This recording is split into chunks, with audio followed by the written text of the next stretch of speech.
Okay, good evening, students. We'll discuss Oogenesis today. Before that, I would like to explain the structure of ovum. So we know that there is a basic difference between ovary and ovum. The female gonad is called as ovary. Whether it be in plants or animals, the female reproductive organ is ovary, and the female gamete is called as ovum. And this ovum is also called as egg. And in some, as the name implies, it may be oval in shape, or to be precise, it is more or less spherical. Compared to the male gamete, it is large sized. This ovum is surrounded by a plasma membrane. In addition to this, it has primary or secondary or tertiary membranes over the plasma membrane, which we call them as egg membranes. In addition to these, again, it shows cytoplasm. This cytoplasm of ovum is called as ooplasm. This is divided into two parts. So, if this is the egg, this is the nucleus, and there is cytoplasm. The cytoplasm is divided into two parts. The one which is towards the periphery beneath the plasma membrane, that is called as ectoplasm. We can also call it as egg cortex. It is the outer cytoplasm. It is always present below the plasma membrane. Because granules are not much present here, it appears to be somewhat transparent, viscous, and is not displaced by centrifugation. Why? Because this region contains a number of microtubules and actin filaments, which we call them as microfilaments. Added to this, there are small granules in the ectoplasmic region. Because it is also called as cortex, these granules are called as cortical granules. The cortical granules contain mucopolysaccharides. And what is the significance of the presence of the cortical granules? That too below the plasma membrane. These are responsible for the formation of fertilization membrane during fertilization, which prevents polyspermy. Fertilization of ovum by sperm is called as, by one sperm is called as monospermy. If it is more than one sperm involved in fertilization, we can call it as polyspermy. But here, this polyspermy has to be prevented. Otherwise, egg already is having 23 chromosomes. A sperm should contribute only one ovum, one nucleus, so that there will be 23 plus 23, 46 chromosomes. If polyspermy is involved, that means more sperms are said to be contributing nuclei. The number of chromosomes may increase in large number, and the individual may born or may not born. If at all he is born, maybe with a number of what we call characteristics which are abnormal. So that is the reason why polyspermy should never happen, and the polyspermy is prevented by the formation of a fertilization membrane, which in turn is accomplished by the cortical granules. How this fertilization membrane is formed? In tomorrow's fertilization class, we'll listen to that. Next, coming to the inner part of the cytoplasm, which is called as endoplasm. It is present between ectoplasm and nuclear membrane. This is the region which contains almost all the cell organelle like mitochondria present, Golgi complex, rough endoplasmic reticulum, annulate lamellae. In addition to these, it contains certain other structures or can call as substances like mRNAs which are late translating. That means mRNA is produced, it is immediately not caught up by the ribosomes, so that proteins are not immediately produced. So it is late translating. It takes some time for the mRNA to get translated, and which we call them as also informosomes. And for protein synthesis, we require tRNA, and there are histones, tubulin, actin, certain enzymes, etc. Among all, what these annulate lamellae are? Annulate lamellae are nothing but these are stored pre-assembled pore complexes in stacks of cisternae of ER membrane. So this is ER. So from these, what happens? Cisternal stacks are said to be produced, and these stacks of cisternae produced from the ER membrane are called as annulate lamellae, which are also present in the endoplasm.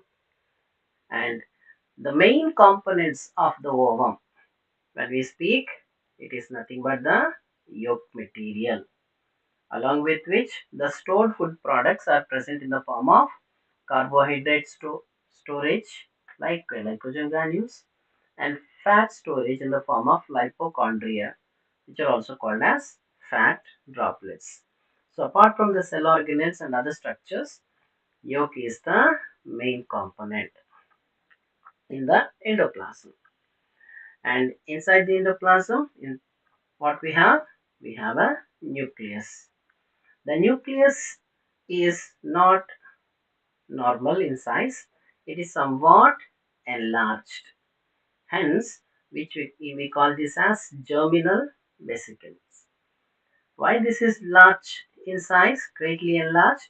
Because it is having large amounts of nucleoplasm, and along with the size of this, the nucleolus also increases in size and it appears to be prominent. Okay, and when you see an egg, if this is the egg, where should the nucleus should be present? At the center, towards the periphery, or towards the bottom side, or towards the upper side in this diagram. We do not know exactly what the location is, but we can tell the exact location of the nucleus. The nucleus generally is present. For example, there is outer ectoplasm and inner endoplasm. The endoplasm contains yolk material.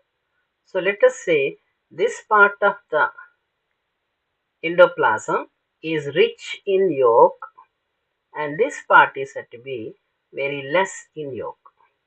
In that case, nucleus,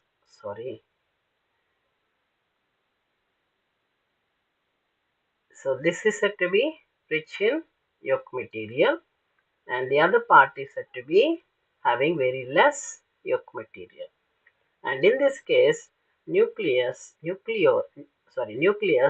is found to be present always in the region which is having less yolk, or it is clear and without yolk.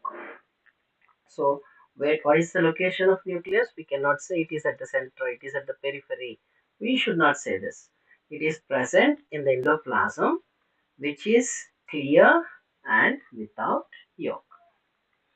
And different organisms have different types of these ova. Ovum singular, ova plural. So based on different characteristics, we classify different types of ova. And coming to the first one, first classification, it is based on the amount of yolk. These are of three types: microlecythal, mesolecythal, and megalecythal. Microlecythal are also called as oligolecythal. Oligo means few, micro means very less. Mesolecythal eggs. Meso means moderate. Megalecythal eggs, which are also called as macro or polylecythal eggs. Mega means large in amounts.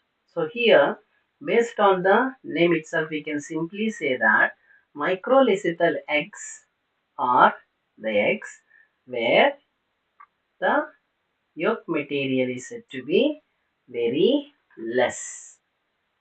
And coming to the mesolecythal eggs, here these are the eggs where the yolk material is said to be somewhat greater than that of the microlecythal eggs.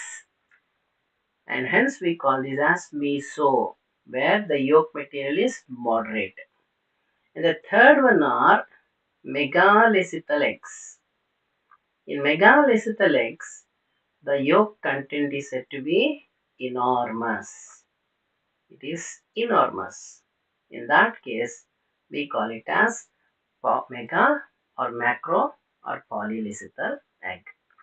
And here what you have to remember is you have to remember the different examples.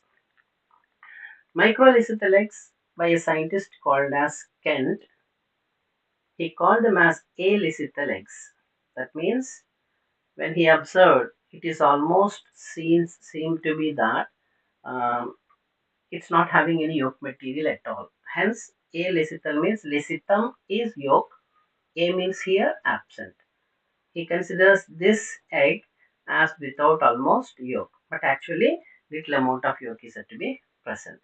So these are the examples you have to write down, and also you have to by heart. Okay, and you can understand this by another mechanism. You can remember this by another mechanism. Why? Yesterday's class, I've told you that yolk content, if it is less, there is larval stage. Yolk content, if it is more, there is no larva. Here there is indirect development. Here there is direct development. You know, insects. Insects give rise to, some of the insects give rise to directly the adults. And hence insect eggs are said to be, we can call them as polylecythal eggs. And there is no larval form for mixin. Only petromyzan is said to be having, ammocetus. Mixin is not having. So in cyclostomes, mixin is the polylecythal egg which shows direct development. And all earthworm fishes, reptiles, we know the turtle, it gives rise to eggs, and the eggs directly give birth from the eggs. The entire development takes place, and the small turtle comes out. Likewise, the birds and also the prototherian mammals belonging to the order Monotremata. All these are the examples where there is direct development. In case of these, as the amount of yolk is said to be less, they exhibit larval form, and you can distinguish. So in mesolecythal, when you remember these things, automatically this one is over, this one is over. All the others will be microlecythal eggs. Here there is a small exception, that is in mammals, prototherians, that is monotrematans, are megalecythal eggs where there is direct development. Marsupials and eutherians, kangaroos and human beings and other primates. Okay, all these are said to be microlecythal. Very less amount of yolk is present. That is the reason why here the marsupials have a marsupium where the young babies that are born are fed till they reach the normal size till they become independent.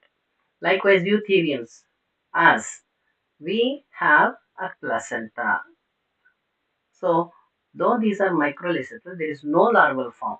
Why? Because there is a marsupial that can feed, there is a placenta that can feed. So, these are the only two exceptions. Though there is microlecythal eggs, there are no what we call larval forms. Next, second classification is based on the distribution of yolk. These are of three types: homolecythal eggs or isolecythal eggs. Iso means same, homo means similar. That means the yolk is uniformly distributed. So if this is the egg, the yolk is said to be uniformly distributed all over the egg. And most of the microlecythal eggs are said to be homolecythal eggs. Microlecythal eggs are said to be homolecythal eggs. So examples are almost same: echinoderms, mollusks, ascidians, and mammals. In coming to the next one, that is centrolecythal eggs. In centrolecythal eggs, as the name implies, the yolk is present in the center. So if this is the egg, the yolk is present in the center. If the yolk is present in the center, we know that nucleus is present where there is less yolk. So this region is said to be having active cytoplasm. That means the cytoplasm can exhibit cyclosis or some other movement here. This is active cytoplasm. And this region is the region where the nucleus is present. So in case of centrolecythal eggs, yolk is present at the center and nucleus is present towards periphery. Hence they are called as centrolecythal eggs, which are also polylecythal eggs, and these are exemplified by insects. Insects are the only organisms which have centrolecythal eggs. So generally, questions will be asked which are said to be unique. So this one is said to be. There are so many examples here. So among these, they may or may not give. If at all they want to ask you, for example, for microlecythal or homolecythal eggs, mammals is one choice.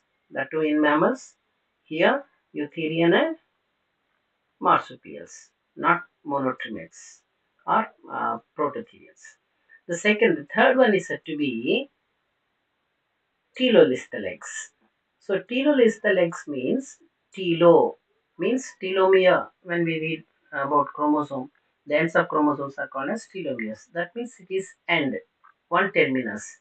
Yolk is in one pole, and that is called as vegetal pole. So here, if you see a egg, in this egg, the yolk material is said to be distributed in such a way that the entry of the sperm takes place from the region where there is less amount of yolk, and that is called as animal pole. And the region through which the entry of the sperm will not take place because there is large amounts of yolk, and this becomes the vegetal pole. Thus, in telolithal eggs, yolk is present towards the vegetal pole. Okay, and this is again of two types. In case of amphibians, Petromyzon and dipnoid fishes, lungfishes, the yolk is said to be, let us say, this is the equator, okay? And in case of moderately telolithal eggs, the yolk is said to be just above the equator. Up to this, it is said to be large in amounts, and after that, towards the animal pore, it is very less and there is active cytoplasm. So such eggs are called as moderately telolithal eggs, and these moderately telolithal eggs are nothing but the mesolithal eggs that we have discussed before. Whereas in case of the other one, that is heavily telolithal eggs, there is an egg, and here the entire egg That means above the equator also, surpassing the equator, almost filling the entire egg or ovum, there is large amounts of yolk material, and hence we call it as heavily telolicital eggs. It is found in macrolicital eggs. And where the nucleus exists, it is present in the region where there is less yolk, and the region is said to be, endoplasm is said to be clear, and as cytoplasm is active. Thus, nucleus is restricted to this region. That means after fertilization, whatever the divisions that take place are restricted to this region only, and the embryo is formed from this region only. Okay, so these are the differences between the different types of eggs.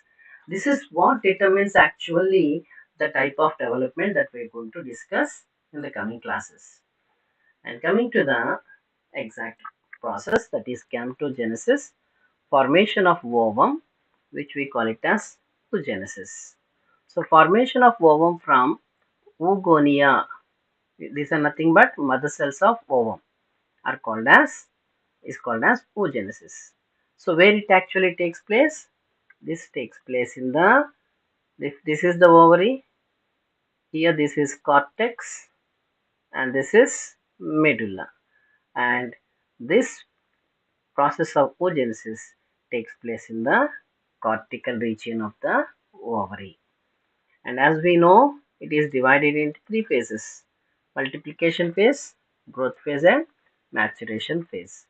But the difference between spermatogenesis and oogenesis is that growth phase is said to be very long. In case of spermatogenesis, it is very short. In case of oogenesis, the growth phase is very long. And coming to the process of oogenesis, okay, uh, it starts with the ovary. The ovary has an outer layer of cells, and this outer layer of cells we call this as germinal epithelium. So this is the germinal epithelium from which the ova has to originate. And the cells of the germinal epithelium enter the first phase, that is multiplication phase or proliferation phase, so that they divide and form into a number of cells. Germinal epithelial cells increase in number. Okay, Vinay, do you have any doubt? You raised a hand. Vinay. Okay. So they increase in number, and from there they invade the cortex. They invade the cortex. Now they are present in the cortical region, and they lose connection with the completely with the germinal epithelium. They lose connection with the germinal epithelium and form into what we call clusters of clusters of cells. So these clusters of cells are said to be called as follicles, and they contain groups of these cells. So this is one cluster. This is a cluster present in the egg cortex, and this is called as a primordial follicle. And all the cells of the primordial follicles are called as oocytes. Okay, this is the first phase, multiplication or proliferation phase.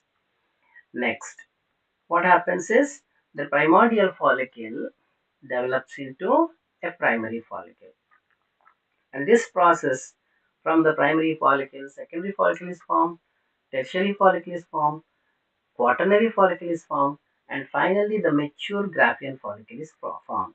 And hence this entire process is called as maturation.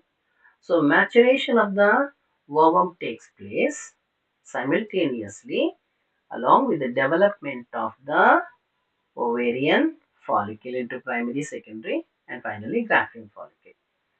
A young oocyte is surrounded by a single layer of cuboidal ovarian cells that constitute into a layer, and this layer is called as granulosa layer.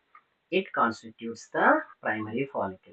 So the difference between primordial follicle and primary follicle is, in primordial follicle, a number of cells are formed into a cluster. There is no formation of layer. These are detached from the germinal epithelium and hang from it into the egg cortex. And coming to the primary follicle, here all the cells form into a layer, and these are called as follicular epithelial cells, which contains the oocytes also. So the cells are organized, which are random here. They are organized into a layer called as granulosa layer, inside which there is a young oocyte which develops into ovum, and such a follicle is called as primary follicle. So first of all, germinal epithelium, it gives rise to primordial follicle, which gives rise in turn to primary follicle. Now the primary follicle forms into secondary follicle. Again, this process is called as this part of maturation. What happens actually here is the granulosa cells, that means the outer layer cells, rapidly increase in number by multiplication to produce a thick multi-layered covering around the oocyte. So far in primary follicle there is only one layer. Now there are multi-layers of cells. So this is one layer, this is another layer, and this forms into what we call it as secondary follicle. And inside which there is a developing oocyte. So the development of the maturation of the follicle and the development of the oocyte are said to be simultaneous, isn't it? So between the oocyte and the granulosa layer, another layer develops which is non-cellular. That means cells are said to be not prominent, and this is called as zona pellucida, that is characteristic of mammals. So there is a zona pellucida, and this is formed by the projection of oocyte cytoplasm and follicular cells.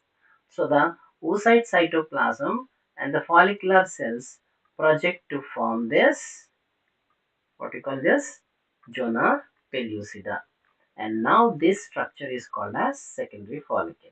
Thus, from germinal epithelium, primordial follicle develop, which matures to form primary follicle, and from which secondary follicle is formed. Now, the secondary follicle gives rise to tertiary follicle. How it takes place? What happens is, here there is a oocyte around which there is a granulosa layer and a number of multiple layers all around it, isn't it? And there is a zona pellucida with interdigitating cytoplasm around it. At that time, what happens? Clefts, small clefts appear in the granulosa layer, in this layer, and these clefts fuse to form a cavity. This fuse to form a cavity, and this cavity is called as antrum, or because it is present inside the follicle, we call it as follicular cavity. And this is filled with fluid, antral fluid or follicular fluid. By the time it is forming, it is having fluid inside. And this follicle with antrum, that is cavity, is called as tertiary follicle. And now this gives rise to the final quaternary follicle, which matures to form finally the mature follicle, also called as the Graafian follicle. And tertiary follicle now increases in size to become a mature follicle, and this is still attached to the portion of a granulosa layer on one side only, which is called as cumulus oophorus. For example, if this is the ovum with a number of follicular epithelial cells and with a oocyte, with a oocyte, and around this there is a granulosa layer, and these granulosa layers, to this layer the oocyte attaches only on the side, on only one side but not the other side.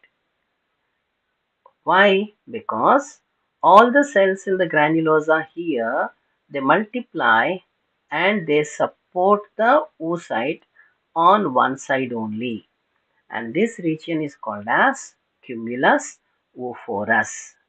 Okay, and the granulosa layer investing the oocyte, investing means supporting the oocyte, this one is called as cumulus. So the layer is called as cumulus and the area is called as cumulus oophorus. And this is the structure of a mature follicle. So this mature follicle, what is it having? It is having a number of follicular epithelial cells formed into layers. It has a region called as cumulus oophorus, where the granulosa layer supports, invests the oocyte, and this is called as cumulus. And it has antral cavity filled with fluid, and it has oocyte. So when all these four structures are present, we call this as a mature follicle. This is not the end. It has so much to follow. So as these changes are going on, the connective tissue layer of ovary, so all these changes are taking place inside the ovary. Okay, this is the germinal epithelium. First of all, a primordial follicle is formed.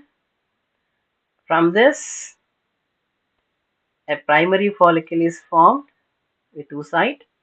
From this, several layered secondary follicle is formed with oocyte. From this, a tertiary follicle is formed with inside a cavity called as antrum, and from this the mature follicle is formed with multiple layers of follicular epithelial cells along with a oocyte and a granulosa investing the oocyte to form cumulus oophorus. As these things are happening, the connective tissue layer of the ovary forms an additional sheath. It forms an additional sheath, and that is called as theca. This is called as the theca. Where it is present? It is present outside the parietal granulosa. With this, what we call the maturation of the follicle takes place. And after the maturation of the follicle takes place, it has to enter the maturation phase. In the maturation phase, meiosis takes place. So at this time, in the oocyte, what happens? It undergoes first meiotic division or first maturation division. As it is taking place, the cells of the granulosa which invest the oocyte on one side, that means this side, which is called as cumulus, it produces fibrous short fiber-like structures which form into another layer called as corona radiata. So there is another layer around this. This is called as corona radiata. But this corona radiata is said to be seen only in mammals but not the other organisms. At this stage, that means first meiotic division has taken place and the ovum is said to be released at this stage. So coming back to once again the process of oogenesis, it starts with oogonia, isn't it? So this is a cell. The oogonia increases in size. It forms into primary oocyte. This enters the first meiotic division, divides to form two cells, and these are called as secondary oocyte. It undergoes second meiotic division to produce what we call this as ovum. So after ovum is produced, that means after second meiotic division only, if this is the ovary, if this is the mature follicle which contains the ovum, by the rupture by the rupture of the ovarian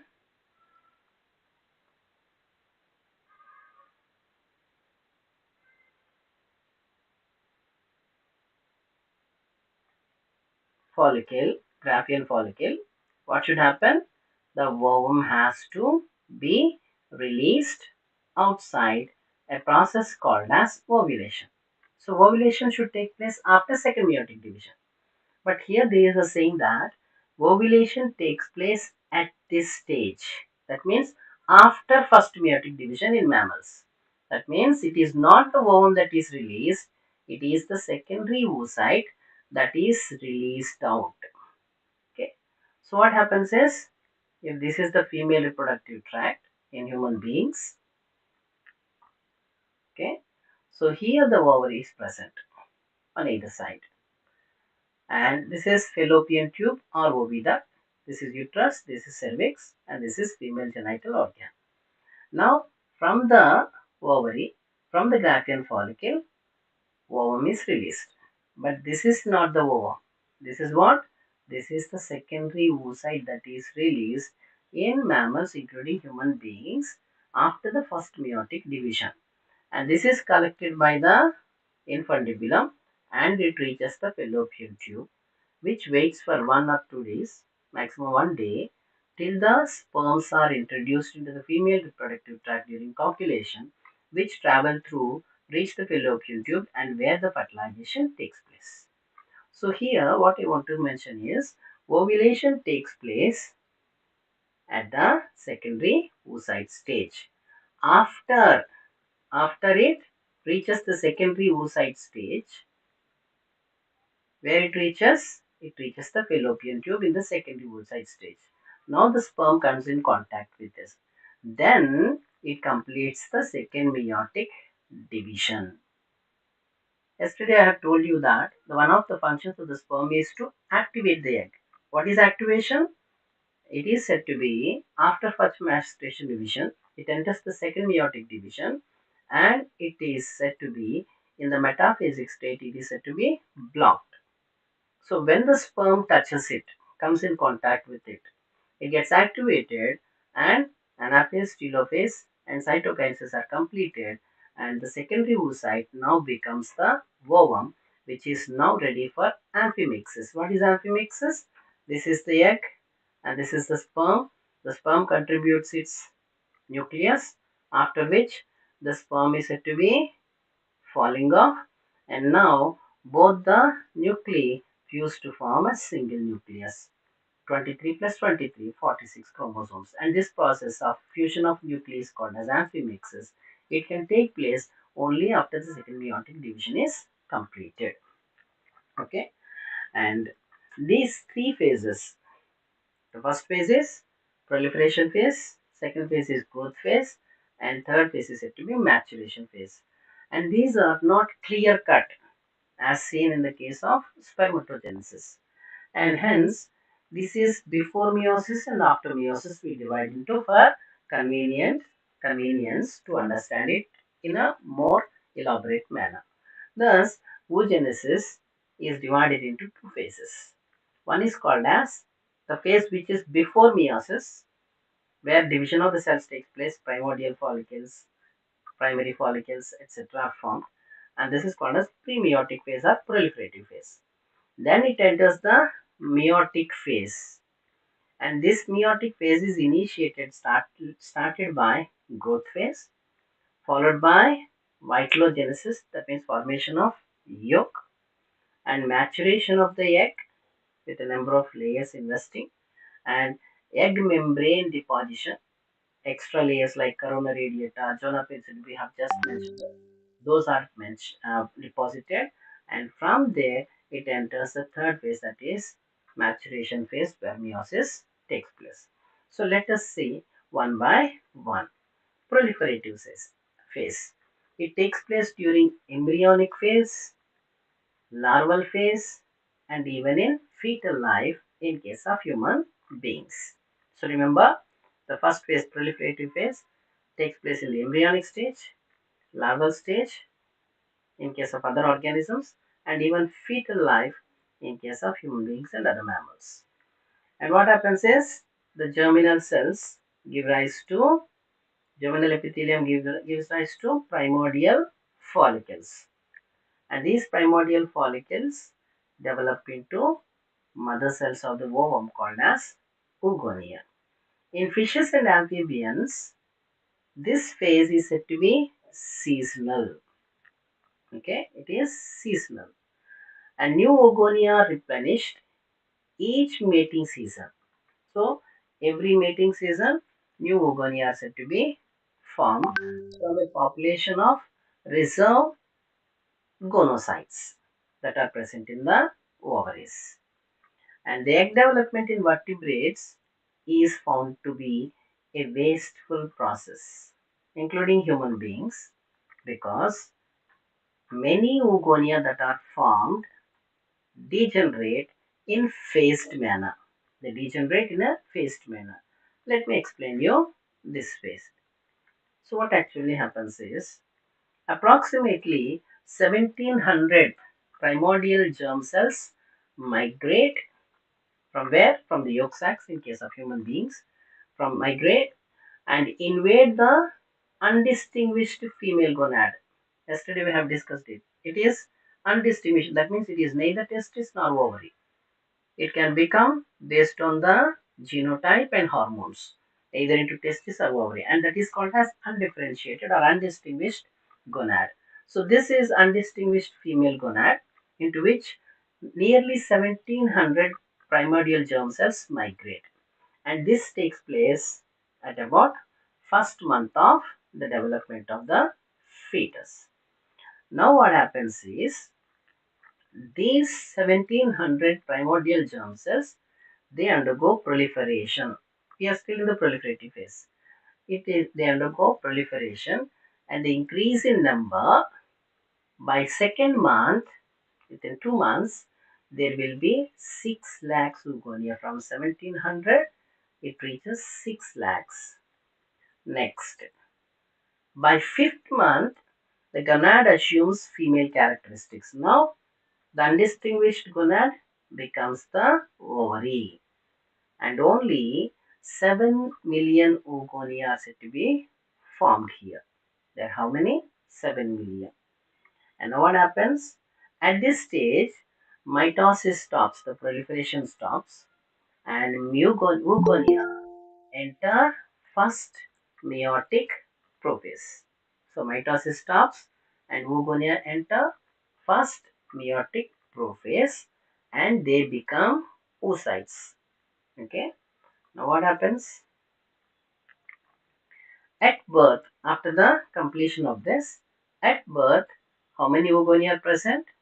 Oocytes are present only 2 million. From 7 million, it is coming down to again 2 million. And after this, at puberty, let's say about 14 or 13 years of 13, 14 or 15 years. That is the sexually mature stage of the female, where only out of 20 million, sorry, 20 lakhs, 2 million means 20 lakhs, only 3 lakh oocytes remain. Now what happens? Each month, because the females in human beings and other mammals exhibit estrus and menstrual cycles. There is a monthly cycle. Each month, several oocytes are stimulated to mature, but only, so there are several oocytes which are stimulated, but only one of them matures and only one of them is released. And what about the remaining? All these oocytes, they degenerate. And thus, from first, what we call pubertal stage to last stage where there is no this wasteful process being considered, only 400 to 500 eggs are ovulated, and this we call it as menopause stage. This is the last stage of this entire process, and at around it takes place, menopause occurs around 40 years. It is not sure that in every female This is the case. The menopause may occur in some after 45 years, in some after 50 years, in some after 55 or 60 years. There are examples also. So thus, when you see this entire process, what is happening? The oogonia or oocytes, which are large in number, they are gradually decreasing into small numbers. And who causes it? All this is said to be caused by the hormones, female sex hormones, which are responsible for this wasteful process. After the completion of pre-meiotic phase, now we enter the meiotic phase. So meiotic phase starts with the growth phase. So growth phase is the phase where the oogonia increase in size to form a primary oocyte. So how it increases in size? Both nucleoplasmic contents as well as cytoplasmic contents increase. And this is can be studied under the following headings. First one is growth and differentiation of oocyte takes place. How it takes place? By the accumulation of nutrients. So yolk content increases. And the magnitude of the growth, to what size? This small sized oogonium increases to this size in some. It may increase to this size in some. It may increase to somewhat this size. It may even increase to somewhat this size in different animals.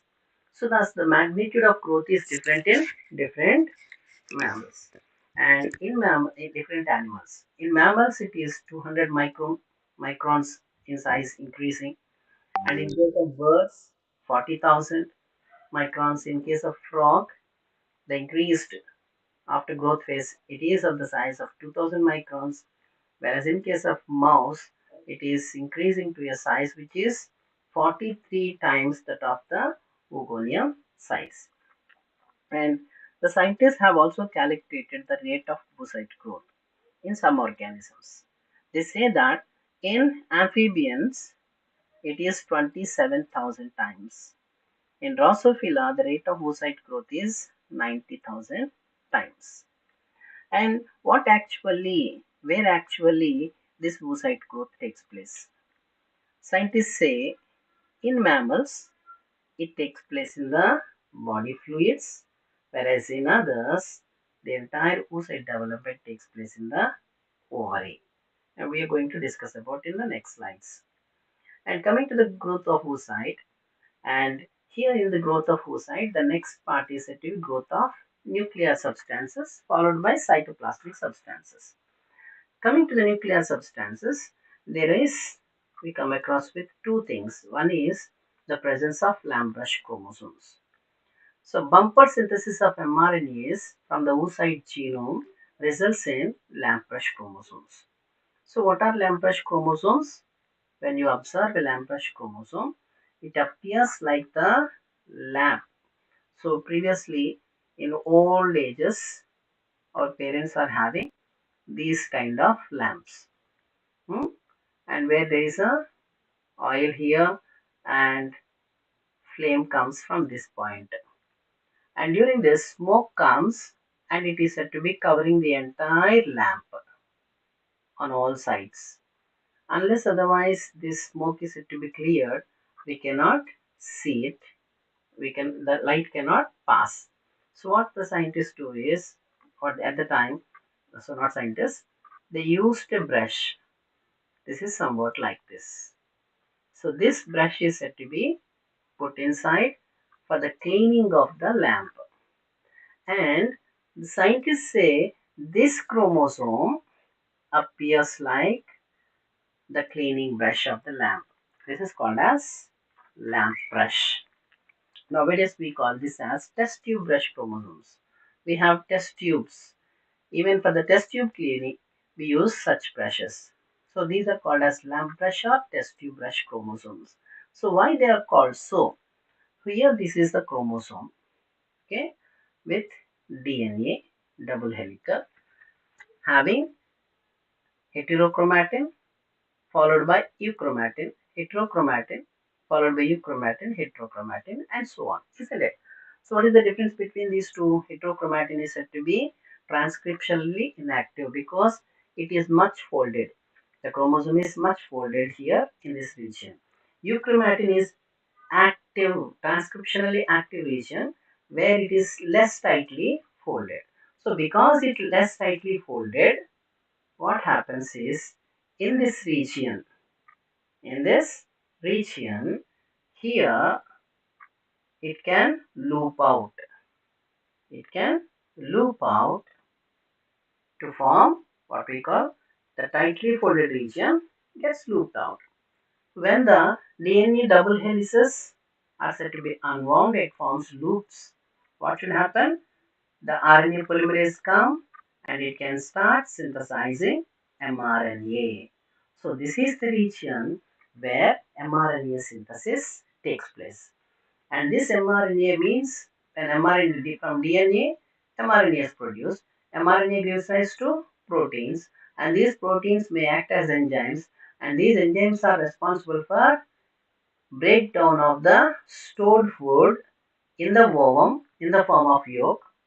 The food is stored, that is broken down, and this stored food broken down by the enzyme releases the energy by utilizing which the development of the baby takes place. So that is the principle behind the Lamb-Rush chromosomes. So bumper means increased synthesis of mRNAs from the oocyte genome results in the formation of Lamb-Rush chromosomes. And it leads to the formation of three different types of mRNAs. One is called as immediately translating mRNAs, and the other is called as masked mRNA, and the third one is called as heat shocked mRNA. Okay, we will discuss about these three in the next coming slides. And the second one is said to be called as gene amplification. What is gene amplification? Amplification means increase. What is increasing here? Genes are increasing here. So here one set of genes is replicated selectively while the rest of the genome remains constant. Can anybody tell me? I'm having a small question here. Where is nucleus is present? Can anybody tell me? This is the cell where the nucleus is present inside Inside this, inside the cell. Where the cytoplasm, where the nucleolus is present inside the nucleus, inside the nucleus. inside the nucleus. What is the function of nucleolus? Ribosome synthesis. ribosome synthesis, It is the synthesis of ribosomes, where actually the nucleolus in the nucleus is present. This is my final question. You know that it is present. nucleoplasms, Huh? nucleoplasm, Nucleoplasm means this entire thing is nucleoplasm. So wherever it can present, nucleolus. Hmm? No. We know that this is chromosome with centromere. Centromere is called as primary constriction, and there is a depression, and this is called as secondary constriction. There is another depression, secondary constriction too. One of these two secondary constrictions where there is a constriction like depression like thing, we call it as nucleolar organizer region. That means this is the region where nucleolus is organized. That means the nucleolus is present here. Okay, it is present attached to the secondary constriction to secondary constriction region called as a nucleolar organizer region of a chromosome. Why only at this place it is present? Here, this is the DNA. Chromosome is DNA molecule. And nucleolus, where the nucleolus is present, there the ribosomal DNA is present. So here, this entire DNA remains constant. Okay, it will not increase in size or increase, the genes will not increase in number, whereas the ribosomal DNA, the rDNA content increases. So because the rDNA content increases, in order to synthesize more and more ribosomes, isn't it, which is required for more and more synthesis of proteins. What actually happening is yolk material has to be degraded to release energy and also substances required for the growth, isn't it? And for which a number of enzymes are required. That means a number of proteins are required, for which a number of ribosomes are required, for which a number of nucleoli are required, for which a number of genes responsible for the synthesis of rDNA ribosomes, that means rDNA should be more. So apart from all these, only rDNA content increases. That is the reason why there are increased, in some cases, inside the nucleus there are more nuclei. That means here there is a chromosome, there is a nucleus. Another chromosome, there is another nucleus. Another chromosome, there is another nucleus. And this region here, the ribosomal DNA is present. This content increases, so that the number of nucleoli also increase and number of ribosomes also increase. This is what we call it as gene amplification. Now coming back to the Lamb-Rush chromosomes, they form these three different kinds of mRNAs. The first one is immediately translating mRNAs. It is required to translate proteins of storage. It produces only storage proteins like ribosomal proteins, histones, and enzymes. So, cell biology stopped midway, no? So I'll be dealing with those also. Before that, I would like to mention one thing. In the cell, ribosomes are present on the surface of the RER, and also there are free ribosomes. The difference is when the mRNA attaches to the free ribosomes, it produces proteins. So protein, we know it is a large molecule, it cannot pass through the plasma membrane. So it has to be stored within the cell.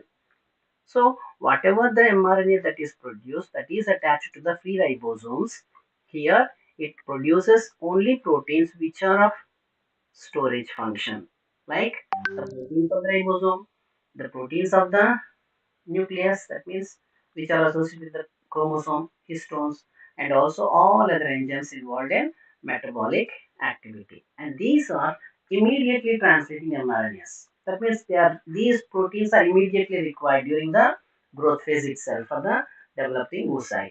And they are said to be one case. And there are other cases, masked mRNAs and heat shocked mRNAs. What is the difference between these two? Immediately translating means it undergoes translation and produces proteins. And masked mRNAs and heat shocked mRNAs are late translating. That means protein synthesis will not take place immediately. Okay? Why?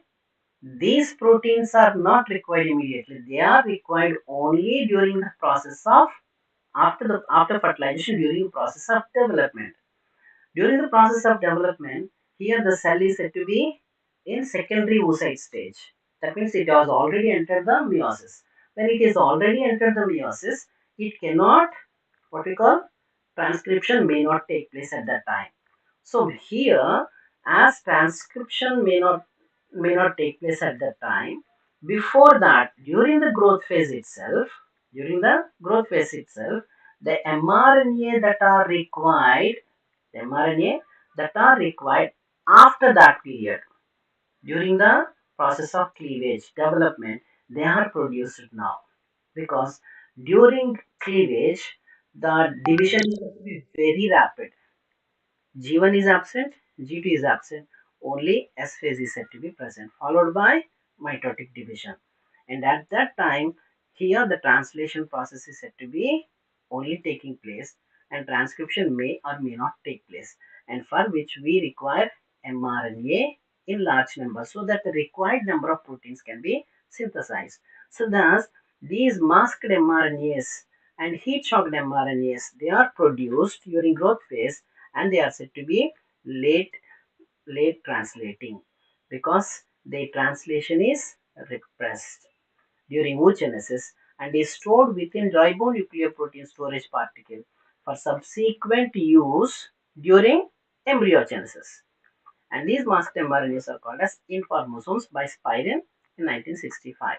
And likewise, there is another mRNA called as heat shocked mRNA, and these are also late translating, and they are said to be translated only when the temperature increases. Hence, we call them as heat shocked mRNA. How the temperature increases? When the metabolism increases. So, mRNA translates to proteins, and these proteins act as enzymes, and metabolism takes place, energy is released, and heat is also released. And that results in what we call it as high temperatures. And these mRNAs are now activated at high temperatures. Thus, these two kinds of mRNAs are used only during the process of embryogenesis, but not during growth. Next, coming to the second thing, that is stockpiling of membranous organelle. That means increase in number. The mitochondria increase in number. We call them as mitochondrial clouds. And smooth endoplasmic reticulum is also increasing. Why? Because smooth endoplasmic reticulum is responsible for the synthesis of lipids, and lipids also one sort of storage form of yolk material. And the Golgi apparatus also multiplies in number. And because why Golgi complex is said to be increasing in number, it is responsible for two things. One, for the formation of yolk.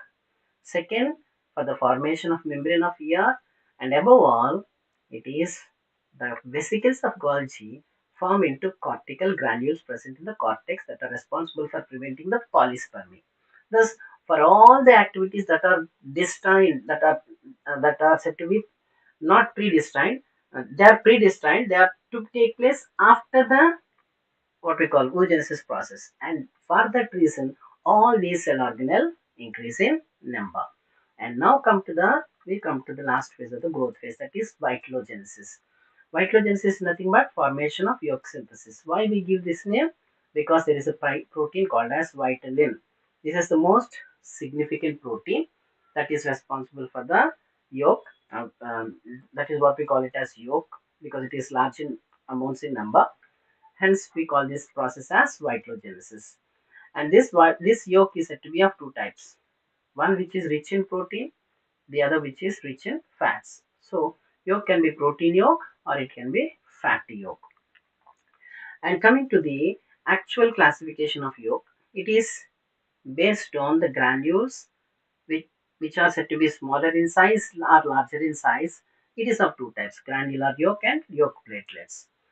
In granular yolk, the granules are said to be small in size, and most of it is said to be protein rich. It is protein yolk, exemplified by amphioxus and tunicates.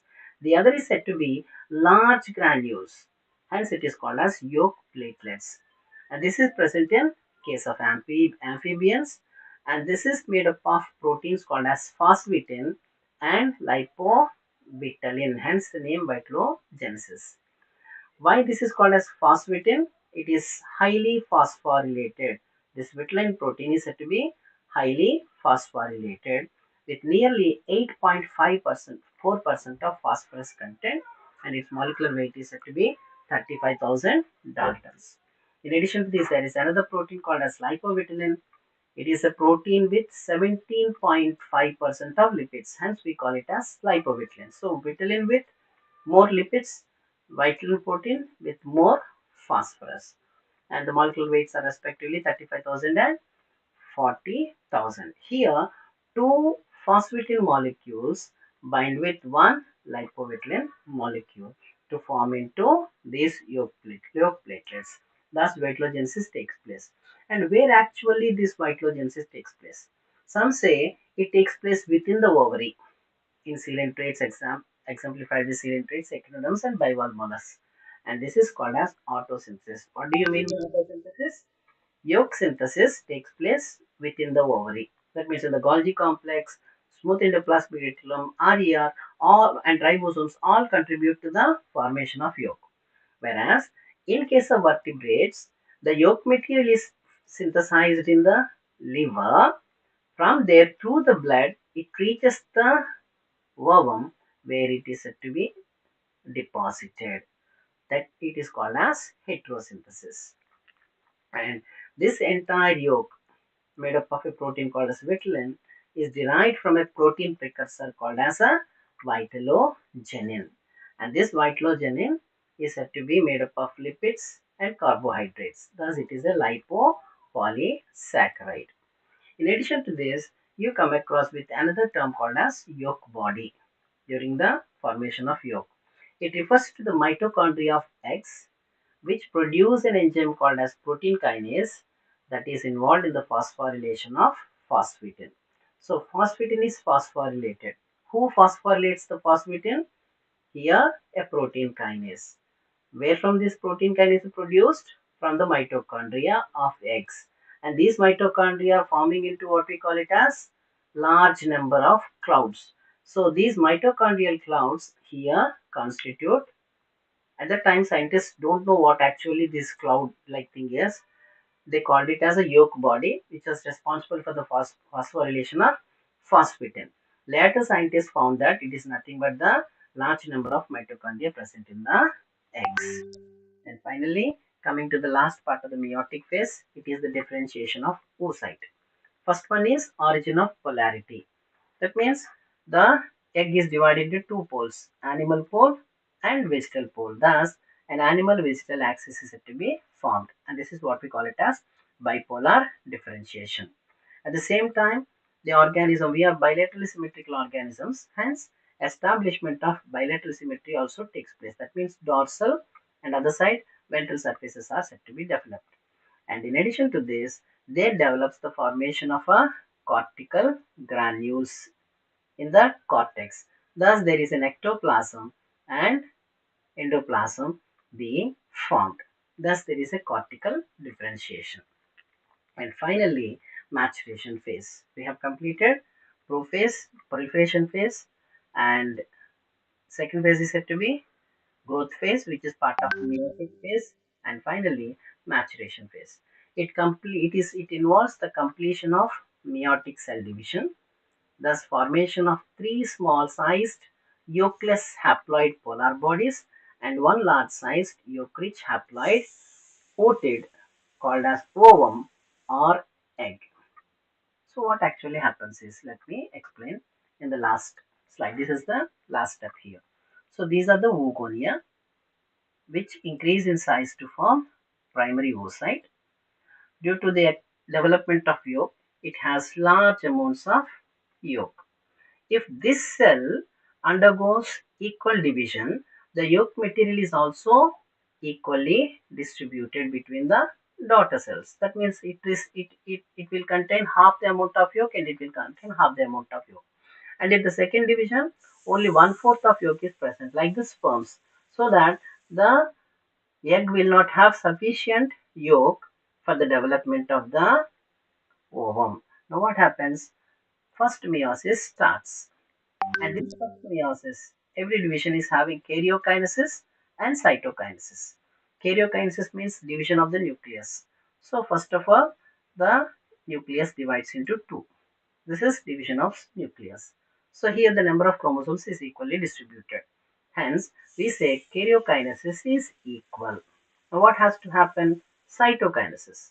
So if cytokinesis takes place at the center, two equal sized cells are produced. But here cytokinesis is said to be unequal. So that what happens is one large sized cell and a small sized with the same sized, that means the nuclei with the same chromosomal configuration are produced. And this large size cell is called as secondary oocyte, and this is called as polar body. And thus first meiotic division is completed. And now it enters the second meiotic division, where karyokinesis is again equal and cytokinesis is unequal. So that another large size cell is produced and another small size cell is produced. At the same time, these cells, this small sized cell also divides to produce two small sized cells. Thus, three small sized cells which are haploid are produced, they called as polar bodies. This is the first polar body, this is the second polar body from which these two polar bodies are produced. Thus, three polar bodies which are haploid and small are produced, they are of no use. And this is what we call it as ovum or egg, which is rich in all the yolk content that is present, and hence during the process of oogenesis, from one oogonium, out of all the oocytes only one ovum develops. How only one here, if it is said to be a Graafian follicle, a number of follicular epithelial cells are present. Of this, only one develops into ovum. How is it possible? When we are dealing with hormonal control of reproduction in mammals, we say that it is the follicle stimulating hormone, the level of follicle stimulating hormone that is responsible for the maturation of only or the process of development of only one ovum. Scientists wanted to test this. So what happened is they injected follicle stimulating hormone into the female frog, and it started releasing more number of ova. That means more ova are said to be produced. Based on this, we can say that it is the follicle stimulating hormone that is responsible for the development of only one ovum. And with this, out of all the oocytes, only one ovum develops in every monthly cycle of the female until menopause occurs. This is what oogenesis is. Tomorrow we'll deal with egg membranes and fertilization. Any doubts you can ask me. Otherwise, we'll close.